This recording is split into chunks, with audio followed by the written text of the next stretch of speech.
আপুটির নাম হচ্ছে জান্নাত। আপুটির বিয়ে শাদী হয়নি। তো আপুটির বাবা রিক্সা চালায়।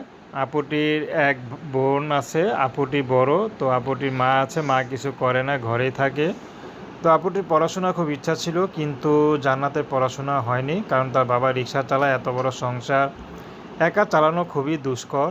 তো যাই হোক, এখন জান্নাতকে বিয়ে শাদী দিবে, তো সেই ব্যবস্থা তার বাবা করতে পারছে না। তো কিছু টাকা জমিয়েছিল জান্নাতকে বিয়ে দেওয়ার জন্য, কিন্তু সেই টাকা খরচ হয়ে যায়, কারণ তার মা অসুস্থ ছিল। তো সেখানে চিকিৎসা করাতে ব্যয় হয়ে যায়। তো এখন যে জান্নাতকে বিয়ে দিবে, তো সেই অবস্থা হচ্ছে না। কারো কাছ থেকে যে ঋণ নিয়ে বিয়ে দিবে, কেউ ঋণও দিচ্ছে না। কারণ অনেকে চিন্তা করে হয়তো তার রিক্সাওয়ালা বাবা সেই ঋণ পরিশোধ করতে পারবে না। তো এই জন্য জান্নাত এখন বাধ্য হয়ে ইউটিউবে এসেছেন, ভালো একজন মানুষ পেলে বিয়ে শাদী করবে।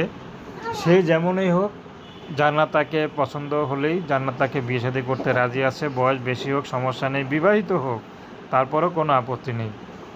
তো দর্শক, এ ছিল জান্নাতের জীবনের সংক্ষিপ্ত জীবন কাহিনী।